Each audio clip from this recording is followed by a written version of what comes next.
Okay, we're going to talk about the worst date I've ever had in my life. A lot of you guys are confused about this. It was in the July 3rd nightmare. And I guess I left some questions in everybody's mind, a lot of people's mind. Why did you do this? Okay. I guess I get lonely sometimes. So I got on the internet and I finally found somebody. Okay, it was a dating site. I think it was Plenty of Fish. And he lived right down the street from where I was. And he looked halfway decent, okay? I would say he was a 6 out of a 10 if I have to judge people, and I really don't like to judge people. And he kind of knew where I worked. And so he invited me to dinner. And we went out to a very famous restaurant where I lived. And this will probably not get monetized, but I don't care. So I'm just going to put it out there. During the dinner, he was sweating profusely. Big red flag. And I called him out on it. I go, do you have a medical condition? No. Are you sure? No. He was the only one sweating in a room full of like 100 people. And during the entree, he is talking about ducks getting raped, which I thought was the most bizarre subject anybody could talk about.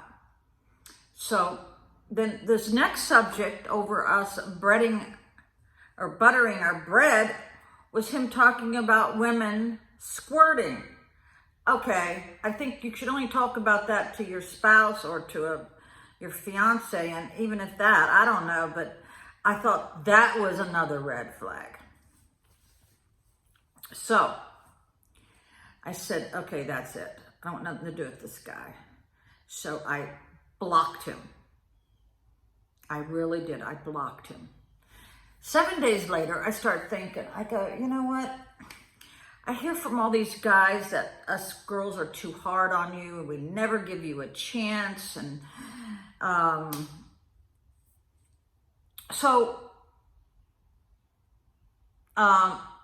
he actually came to my job and stalked me there and sat out front.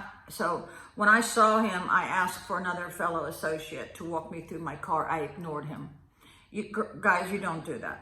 Okay, so now remember, I blocked him. A little bit later, I go, you know, I never give these guys a chance. These guys that are a little bit heavy, you know, heavy guys can be sexy. I've heard that some of the heavier guys are better in bed, and I really do believe that. So I finally unblocked him. Several days later, I went under my blocked list. I don't know if you know it on an iPhone, but I actually listened to it because you can listen to them even if you block them.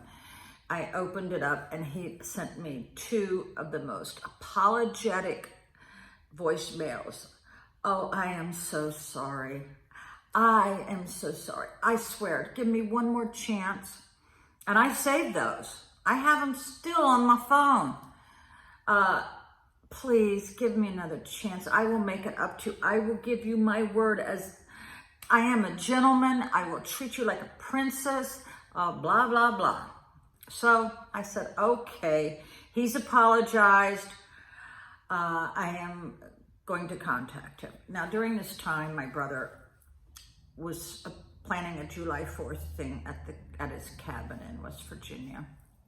And I said, listen, okay, I'm going to go on a 3-day trip to visit my brother and my family. And if you want to go, it's kind of hot upstairs because we have to sleep upstairs in the loft.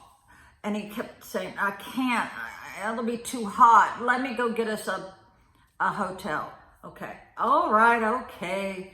So right outside of town, or right in town, I should say, he got us a hotel. Now, I'm assuming that he is going to be a gentleman, no matter where the hell we sleep, no matter how many beds there is. And I really took him for his word. I really thought that he was going to act accordingly. We had not even kissed. We had not even touched, nothing. We were just like two friends going to go on a July 4th barbecue at my brother's. We go into the hotel and it's one bed. Okay, now I'm a little bit freaking out, but I figured, okay, we'll just lay in the bed and not touch each other, because I was not like that with this guy. I wasn't in love with him or anything. I just wanted to go and visit my brother, and he wanted to go along. Well, the first night, I think I just took a sleeping pill and went to sleep, okay? The second night, I remember he's still sweating, but when the first time we went to visit my brother, he lives on a hill, and I was in a Cobra Mustang, and if you know anything about Mustang doors, they are very long, because it was just a two-door.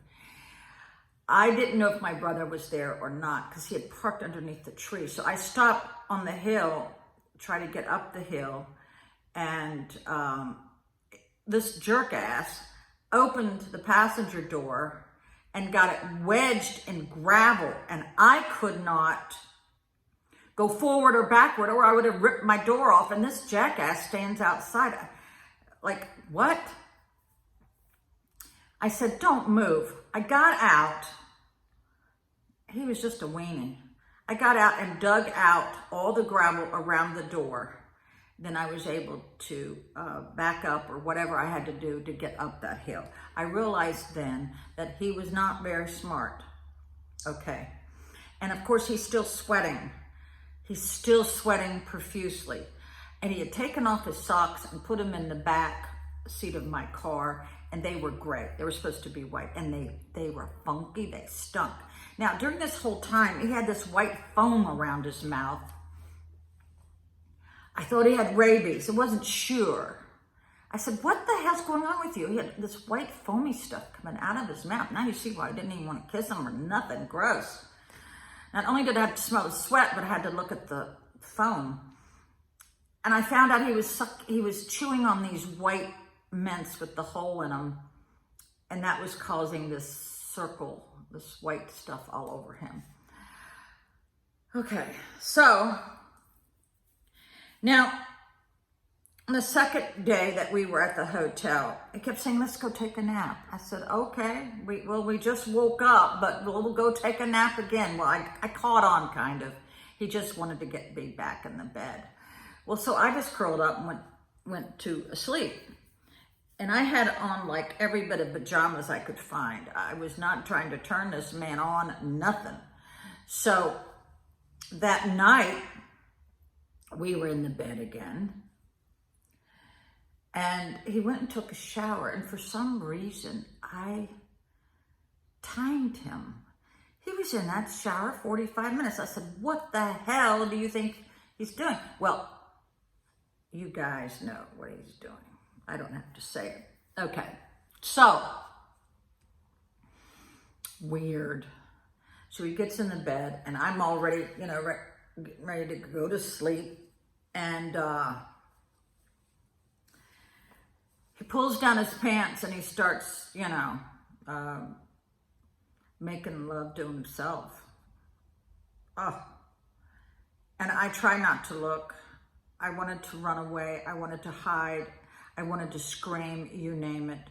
So I made a plan in my head while he was doing this. And out of nowhere, he goes, well, you won't let me touch you. Well, and I am not a dick teaser, believe me. This was not supposed to be romantic. We had not gotten to that point in our life. And I know what you are saying. Well, you got in the bed with him. Well, where was I supposed to sleep? I didn't have much money back then. I should have just called my brother and said, come and pick me up. But I just wanted to see how far this jackass would go. Well, he actually said to me, well, if you won't let me, can I just look at it? I said, trust me, it's beautiful. The next morning when we got up over breakfast. Now, he had not left the waitress any tips at all because the breakfast was included in with the price of the room. I felt compelled to leave a $5 tip the day before and on this day. over breakfast, I finally said, "You are a creep." He got up with his fat belly bouncing up the stairs. He got and put a CPAP machine on. Now, I don't know how much he thought I was supposed to get turned on at night looking at him with his CPAP machine. Looked like some big elephant with a trunk. I mean, I know a lot of guys and women have to use that, but if you're trying to turn on somebody, don't throw the CPAP machine on. So I went upstairs after I tipped the waitress, and he was curled up looking at the wall. I grabbed my suitcases, threw them down a flight of steps, threw them in my car, and I said, "This is it, I'm getting the hell out of here." He came running down, because when he got back in the bed, he had like put on his underwear, I guess, or taken off his pants. He came downstairs running in the middle of the road with his whitey tighties. What are you doing? I said, "I'll tell you what I'm doing. I'm getting the hell away from you. You're still a creep." And I said, "Go upstairs and put your CPAP machine on. I'm out of here." Now, we were 4 hours away from his home, and I do not feel guilty. I do not feel bad, and I will never, ever put myself in that situation again to give a guy a second or third chance. This is why women have to be so hard. I will never give another guy a second or third chance, which is why this date I went on about a week ago, when he said on the second date, I want to come to your house. Okay, that is a big red flag to me. And yeah, and the fact that he asked me if I could cook. Okay, at my age, 67, I don't want to spend the best years of my life cooking for some man and his family 3 meals a day, you know. So that's why I don't give guys second chances anymore. End of story. Hope you enjoyed it or learned something from it. Bye.